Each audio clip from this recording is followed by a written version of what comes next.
Bismillahir Rahmanir Rahim. Assalamu alaikum wa rahmatullahi wa barakatuh. Welcome, ahlan wa sahlan, to our weekly podcast. Uh, Jazakallah to Isa and Muhammad, who's just come back from the United States. They are our two little elves, if you like, who make sure that everything behind Huja Academy and the social media campaign, everything else that we do works. So I just get all the credit. I'm like the shiny face at the front of the whole interface, but the real people are our friend Muhammad Dasu, and Isa Bucks, who kind of really do a lot of the work behind the scenes to make this happen. And of course, any successful endeavor requires good people to make it successful. So I'm indebted to them always and eternally, inshallah ta'ala, for their support, their encouragement, and their presence, which is very, very important to me. So I'm just acknowledging them, Alhamdulillah. So welcome to our weekly Q&A, or just conversation where we spend half an hour or so giving everyone an opportunity to ask questions, interrogate things, and do some reflections on various topics. It's been a busy weekend. As you know, there was a protest in London on the weekend, on Saturday. Lots of people from where I live went. Lots of average British citizens who are concerned about what is a genocide now, live stream, if you like, taking place in Gaza. And so they are, in a democratic sense, raising their voices where they can to let the people in power and our people who are our government know that this isn't the way to do things. And it's always interesting that the collective human consciousness at a basic level knows when things are right or wrong. So in our Islamic tradition, we have many, many examples of ulama and people standing up for justice when our leaders sometimes failed. They weren't always the best of leaders. And our ulama and our people would stand up and speak truth to power.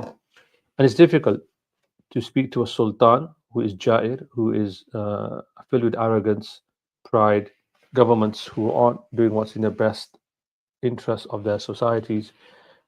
It's an act of bravery. Fortunately, in our countries, at least in the West, we have what's called this idea, whether you agree with it or not, or whether it's fully lived out, this idea of freedom of expression. So you can criticize the government and you can protest and you can do things legitimately to raise your voice. Of course, there's always a conversation around how the efficacy of these things, like, does it really make a difference? That's another conversation. And is democracy a system that allows that to really happen? Or is it really about people in power? But as Muslims, wherever we are, wherever we can, we should speak and challenge um, injustice wherever we see it. So that's important. Someone asked a question, and it's been asked on Instagram. So I'm going to try and copy it for you uh, and see if I'm able to share it on the studio. So maybe if I'm able to do it, I'll just post it and I'll share. Yeah, I've got it now, I think. There you go. So this is a question asked from someone on Instagram. The name appears as Tosif Rahman. Again, I seem to get a lot of questions about studies. I don't know why, but I do have a life outside of studying. I have children, and I do like to garden and try and cycle when I can. But the question is that someone who's studying in madrasa, the Dars Nizami, how do you improve your istidad? Istidad basically means the ability to read, research, to think. Now, the honest truth is that in some institutions, um, granting people the ability to think for themselves is not always encouraged, which is a sad thing. Good teachers want their students to excel even beyond them. So when I hear that I've taught someone and I meet them a few years later, or I hear something about them and that they've turned out to be an excellent scholar or student of knowledge, and that I played a part perhaps in that journey, it gives me so much happiness. So the way to improve your istidad, your intellectual abilities, number one is that you should always read as much as you can. But when you read something, try and think to yourself what's actually going on. And depending on the genre, that will make a difference. So in fiqh, you should have what's called a malaka or tafaqquh, this ability to know, even without looking at text. If somebody asks you a question, you can sort of come out with the answer in your head, working out what's going on. Knowing things at a deeper level. So reading as much as you can, having an open mind, and always having humility that you might have got it wrong. So first and foremost, I would say read. Number two, very, very important, is spend time with people who are specialists in that field, or get to know people who are specialists in their field. For example, there are people who are specialists in hadith studies, or there are people who are specialists in hadith studies in Islamic studies as a separate thing. There are people who are specialists in fiqh in the Hanafi madhab, or certain part of fiqh even. So, for example, you might have an alim who is known for being really good when it comes to Islamic finance in the Hanafi madhab. And so your task is to find those people who are specialists in those fields, or who are well read in those fields, and get to know them. And even outside of Darul, if you want to learn something about physics, say you want to study something to do with, I don't know, astrophysics or something, then you need to get into those circles where the experts are speaking, and you need to go to those events where the experts are speaking. So um, this might work. Yeah, you might connect the Bluetooth. Yeah, yeah. So that's what we can check, inshallah ta'ala. So I would say that spend time with ulama, on experts, even academics. There are people who are absolute specialists in certain fields, and they might not be Muslims. And my experience is, if you approach them in the right way, they can teach you about it. Read their books. And the third thing is that I would say is that when you read a topic, think outside of the box as well. So, for example, yesterday I was writing an article which is going to be published about the importance of trust in marriage. You know, on our marriage course, which we're running now, Hujja Academy. So we have a marriage course, and we're beginning to write articles on there. And one of the articles I was just drafting yesterday was about the idea of trust in marriage. So what I was doing was, I didn't just write about it from the Quran and Sunnah, but I also wanted to look at what um, people who are doing research in this area are saying. So has there been research done on the importance of marital success when it comes to uh, honesty? What are the key ingredients that researchers have found when it comes to honesty in marriage? So, taking things from other perspectives as well. So, we do have research, for example, that says that honesty is an important perspective or important ingredient to marriage. And why is that important? So, philosophically thinking about it as well, not just from a legal perspective, but thinking about, right, what is it about honesty that's good? Why do we need to be honest? Human beings by nature have to be honest. So what I'm saying is that when you approach any question, you come across things, always have an openness to reading things from different perspectives and from different angles, and that will make you a great scholar, a great thinker. But also, people will appreciate it. They'll appreciate that you have that openness in your outlook. So I hope that helps in terms of answering your particular question. Alhamdulillah. So think about that. And when I try and write, I do try and get people to think about things from different perspectives. The fourth thing I will say is, never be scared of immersing yourself in different sciences. You might feel that, for example, when you were in Darul Uloom, or when you were studying, you weren't very good at inheritance. You couldn't understand it. Or you found it difficult to understand buyu, things to do with financial transactions. It's quite complex. Never give up. Try and learn as much as you can in class, but then maybe later on when you graduate, come back to it. And what you do then is you immerse yourself in it. So you meet scholars, you meet teachers, you study with someone who is an expert in that field, and really get to grips with it. Learn it one time, as we say. Learn it once and for all. For example, I've been studying with someone a topic privately, a topic that I kind of understand but not completely understand. So what I've been doing is, I've been studying in depth with that person, online and in person, and I've been writing up my notes on it. And as I'm writing, what I find is very, very useful is, as I'm writing, I realize that either I don't know something as well as I think I do, or I get a deeper understanding of a certain topic. So writing is very important. Sadly, in our madrasa systems, we don't encourage people to write, but in scholarly academic circles, writing is an important skill, because writing allows you to think, allows you to be critical, allows you to show you're working out. So people can see, okay, this person, he's presented this article Let me see his work on this, and I'm hopefully, inshallah ta'ala, as we publish more articles, hopefully next few days we'll also have my scholarly academic articles. So I have normal articles, but I'll also be sharing my more academic articles to try and show to you this skill of writing. Now, people might say, well, people don't read much nowadays. Why should I write? I think that's a false argument, because you're writing to improve yourself. You're writing to improve your critical thinking skills. Ulama, you know, and I know, when we read our ulama properly, they were very critical about everything. They debated about everything in their time, and they took on their arguments. Just to take one example, when you read Hidayah, it's a text of debate. It's a jadal text. This is the position. This is what Imam Shafi'i says. This is what Imam Zufar says, and then we come back and we respond and we come back. It's all about this. This is what it all comes down to. Don't know why this happened. Frozen. This is frozen. Yeah, I'll just how do you do it? Reset it. But I think you can hear me. Then the hearing before. Yeah, you come back on, inshallah ta'ala. Should come back on.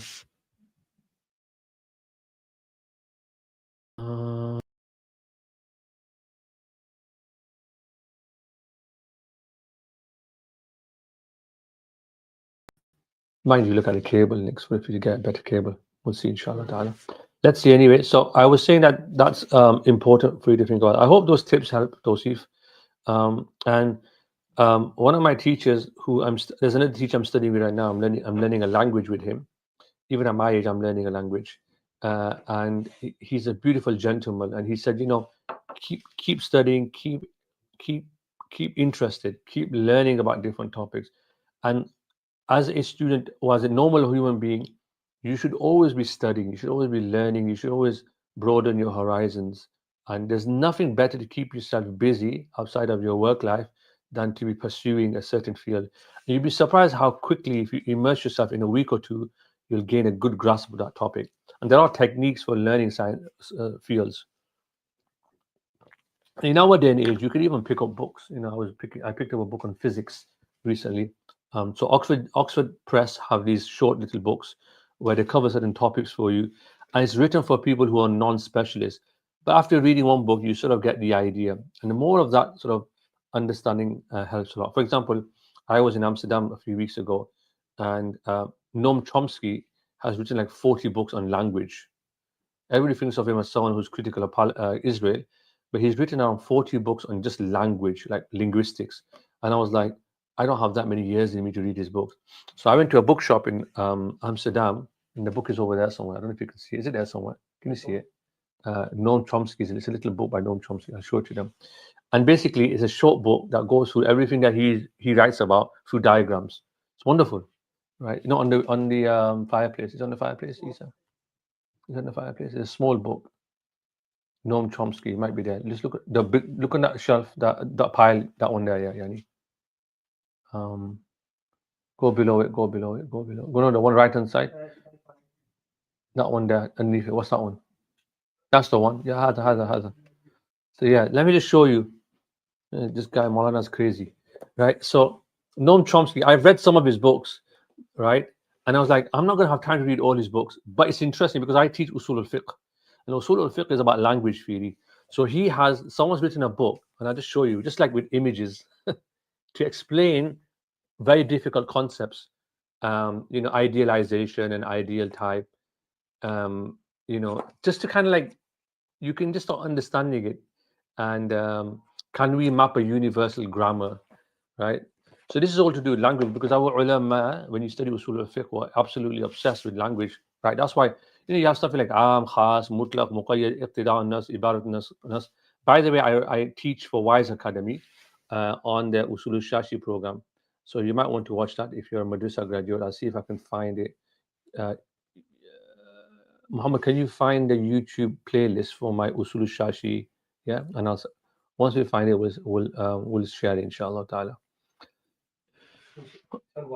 Yeah, Wise Academy. Salam, classical book fix permit leasing promise for users as a template with oh my god, this is a technical question. Okay. Some classical books permit leasing property for use as a template without liability. How does this apply to jobs where permissible work made directly in support? Okay, can you email me if you don't mind, and I will discuss it, and I'll discuss it on this channel. How far is ta'awun al-ismi extension cases? Okay, so these are two important questions. If it's okay, if you email me, inshallah ta'ala, what we'll do is we'll discuss this in a future video. So classical leasing property for use as a template without liability. You have to give me more details, and then we'll come back to you, inshallah ta'ala. But let's discuss this in our next one. All right, thank you for that question. Okay, I'm going to share the link to, is it on, It's in the chat. is it in the chat? You should see it on my side. StreamYard? It's not come through yet, but I'll share it when it comes through. Did you share it on Instagram or? YouTube. Oh, it's on, how come it doesn't show YouTube chats? Oh, that's interesting. It doesn't show. Comment. No, I'm not logged on YouTube. Let me log on to YouTube. Send you on WhatsApp. Yeah. Okay, so what StreamYard is meant to do is meant to also They're show. both. I don't know why Yeah. they're not. Yours hasn't come through yet. But we'll discuss it, inshallah ta'ala, when it comes through. So there's a link to for Madrasa students. There is a course that I'm doing for Wise Academy. You can Google it as well. Once the link comes up, I'll share it with you on the whole Usul al-Shashi, which is an important text that's taught in madrasas. A lot of students reached out to me and said, Maulana, we never understood Usul al-Shashi. We found it really boring. It didn't make sense to us. I think Usul al-Fiqh is one of the most important topics of the day today. Everybody's going to say, every teacher will say that their subject is the most important, naturally. So if you meet scholars of hadith, they say hadith is really important. If you meet scholars of fiqh, they say fiqh is really important. So everybody comes out with their own views on what's most important and what's not. But I do think usul is very, very important. Thinking through principles, having a principle understanding is very, very important. So we'll share the Wise Academy link once I have it. Otherwise, just send it, or you send it to me in I sent WhatsApp. Brilliant. Got it, yeah. Let me copy it. So here is the link for the playlist. I've shared it here. You should be able to find it in the comments. But that's also a useful place to follow. So you can watch lessons on there, which will be useful, inshallah ta'ala. Okay. So I know a lot of people are mashallah teaching stuff on the internet. So I try and do it to help students of knowledge, to get them to understand things. Another thing that we're going to resume. So we were using our Hujjah Academy. What's wrong? Has it? Yeah, I don't know why it does that. We have to find out why. Another thing is a lot of students don't have a good understanding of philosophy. So you should read philosophical jargon. So we have a course on the YouTube channel on the Hujjatullah of Shah Waliullah Dehlavi. So you should follow that as well, if you can. I'll try and find a link for that as well. But the one place to find everything is on our Hujjah Academy. Over time, inshallah ta'ala, we will, inshallah ta'ala, move everything to our Hujjah Academy website, inshallah ta'ala. So everything will be there for you in one place. That's a long-term plan. And of course, if you want to support our work, you can. We'd love to hear from you. We'd love to get you on our team. If you've got skill set that you want to bring to the team, then of course, ahlan wa sahlan, you are more than welcome. Okay, so assalamu alaikum. Assalamu alaikum. How often and how long would you recommend a person to spend in Mutala while studying? I think a person should study all the time. If you really want to be a scholar, being a scholar means you're either reading all the time, you're thinking all the time, and you're engaging with people in terms of how your research impacts people. So scholar's life should be dedicated to the pursuit of knowledge and pushing the boundaries of knowledge. Of course, that's not always practically possible because we've all got to earn money and pay their bills. But you should set yourself on projects. So once you've learned a decent amount of knowledge, and you've learned areas that you need developing on, because you'll always have areas that you need to work on, then what you need to do is get involved in writing projects. So take a writing project, take a question up. What's a question that you're not you. What's a question that you want an answer to? What's a topic that you don't understand? Write about it. The best way. So you should go about doing the basics. Find people who are experts in that field, learn from them, and write a book on it or write a piece on it, and keep developing and send it to people. Once you don't publish it straight away, send it to friends, right? Or send it to your teachers or experts and say, "Can you read this? Can you give me some feedback on it?" And keep developing, keep developing. Like I said, one of the best ways is that you write and you publish as much as you can. It doesn't have to be through academia, but in various ways you should be publishing. You should be finding ways to publish your work.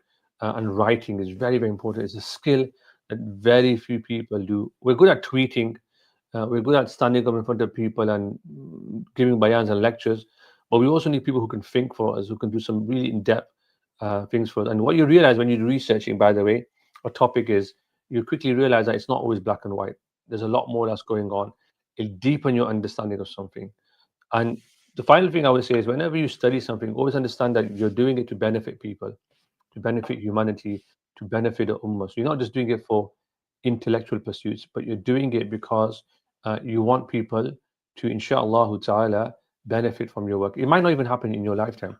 So stay focused, find something that's really interesting to you, and then just really clean out the topic, really understand it really well, once and for all, so that you never have to worry about it again. You've written about it, you've researched it, whenever someone asks you a question, it's either you kind of already know the answer, or it's kind of like deepening your understanding of that subject already. So that's really, really important to do. But there's no time limit. You should be studying as much as you can.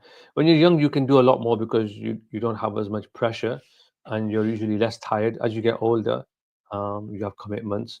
But finding time is very important. We're too distracted with social media and gossip and things out there that don't benefit us. So focusing. I have times during the day. You should have times during the day. We're not doing any reading stuff.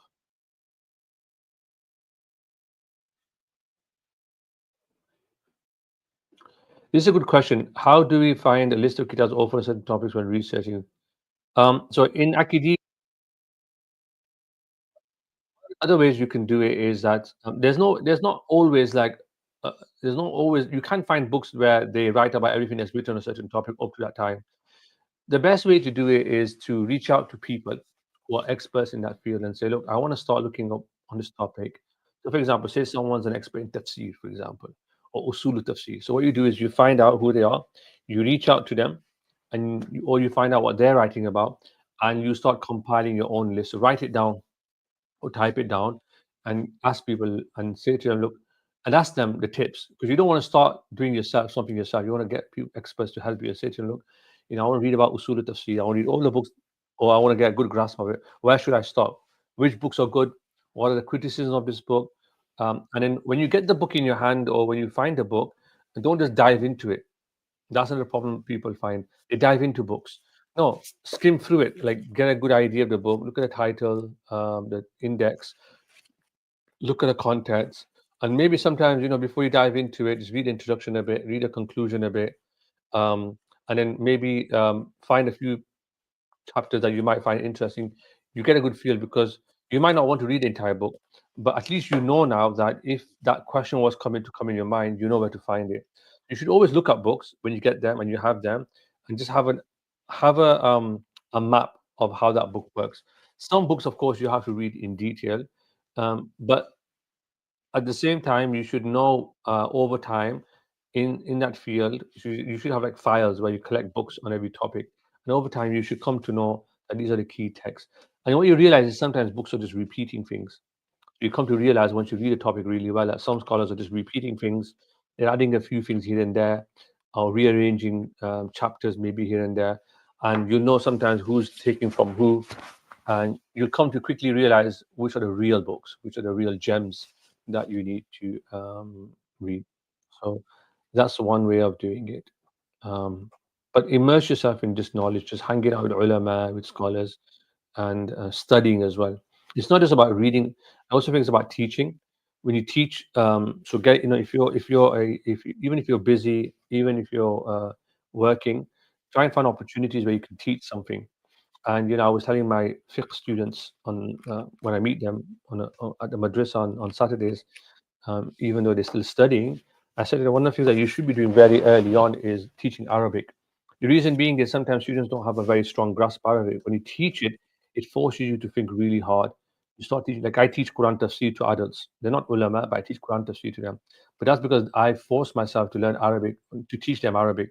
They've been learning Arabic. I've learned a lot more. I've deepened my learning. They ask me questions. So teaching Arabic, for example, would be a good place to start. And then you build your way up because you need to know the language um, pretty well, tarkib and so forth. Some excellent questions coming through today, alhamdulillah. So we've shared the YouTube link. You can find our marriage course on the website, Hujjah Academy. If you've got suggestions for what other courses we should deliver, let me know.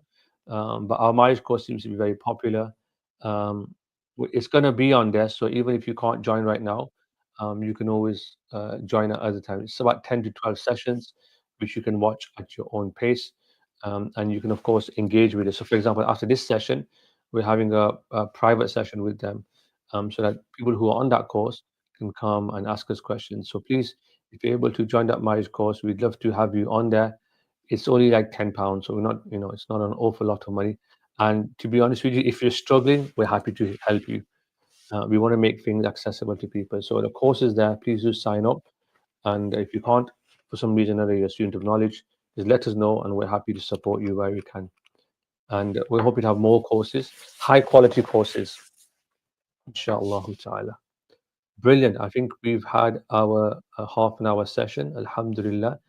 We will not have a session next Sunday because I'm traveling. Could we do Saturday, Isa, or Friday? What time are you traveling on Sunday? Sunday, I'll be gone by the afternoon. So you got what time you set up on Sunday? Sunday, I'll be leaving Sunday afternoon, maybe. Also Saturday night. Is that, or Saturday night, everybody likes to have their takeaways. Go. Should be Maybe fine. Friday night? Oh, no? Friday to this. That's on Friday. So we N- can start me. Oh, okay. So we could do Saturday next week, inshallah, because I'm We can do traveling. this one Saturday if you want. It's Friday. Yeah, we'll do this one. But the course We'll do that we somewhere. can do Saturday. Okay. So our next session will be on Friday evening, For same this one. time. We'll do it at the same time, just for next week because I'm traveling to London. So I'll be in London for a few days. So we'll do it next Friday, inshallah. Once again, thank you for your questions. Please do join our channel. If you find anything useful, do let us know, inshallah ta'ala. And I'll see you all very, very soon. Assalamu alaikum wa rahmatullahi wa barakatuh.